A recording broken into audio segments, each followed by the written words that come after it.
cause and effect. So this project is a sort of I call it a dramaturgy of ontology, of like and non-like things being able to speak to each other.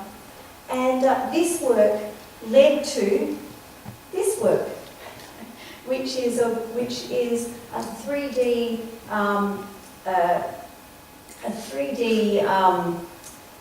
scenography for Wagner's The Flying Dutchman with the Victorian Opera. So what you're seeing here is, we won't go through the whole 8 minutes of it's Wagner in 8 minutes, but this is actually a game engine. So similar technology that we used for the crack-up, but this is a game engine where the whole world of the fjord is created.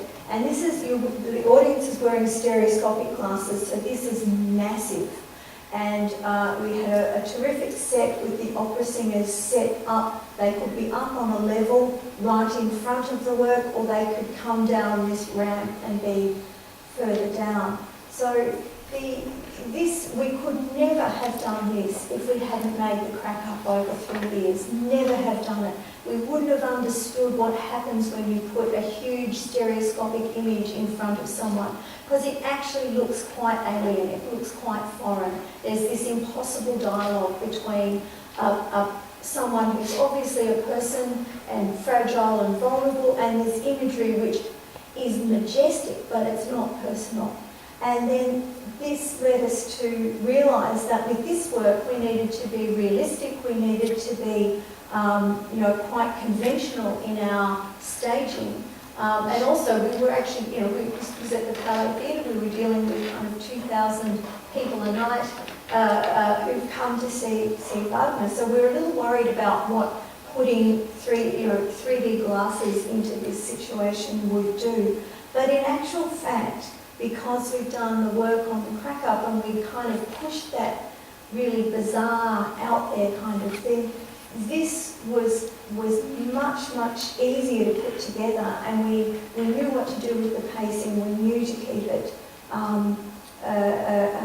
we knew what to do with the eye, we knew how a person would look in front of that, and it was actually quite successful. The Wagner Society loved it. The most conventional audiences, and actually, interestingly enough, I certainly don't want to characterise the audience, because Victorian Opera actually has a very big youth audience and a very big youth program. So lots of young people, and that happens anyway because that's the way the company works. But also, of course, because it's opera, a lot of older people, also they loved it, no problem with glasses. So this to me was the sort of concept of, well, how can digital technology and performance, and admittedly this is opera and not dance, be a synergy and not an oil and water? And I think managing to bring it together in this context is probably I didn't think about this beforehand, we just had the project, but looking back on the project, it actually tells me what we did with the crack-up, that we actually did start to understand what this form is and create a synergy so that, even 70 and 80-year-old audience members just put their glasses on and went, oh, that looks wonderful. And that was just such a sort of a joy and a pleasure, I think, to me. And also a way of, taking the crack-up was a very personal work for me. It took 3 years to make. It also kept getting put to the side whenever anything else got needed to make. We actually made 3 complete works, one on the big screen in stereo. I read a quote about crack-up, don't say it's a crack in me, say it's a crack in the Grand Canyon. Well, we had the Grand Canyon in purple and lime green, going back huge. It was massive. So very, and so on one level, thinking, well, this is a wonderful piece of work. But it wasn't until we made the next piece of work, and I could reflect on that I saw what that knowledge was and what that developed practice was that could create this. That you just saw was a great moment. We went under the deck to do the Stoyman chorus with it.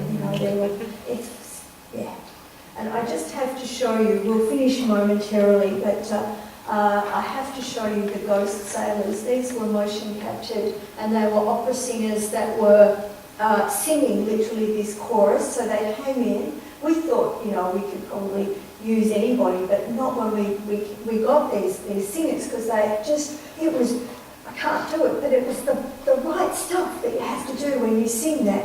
And this is the these are the, when they first appear, and in a moment they're going to start singing from the bow.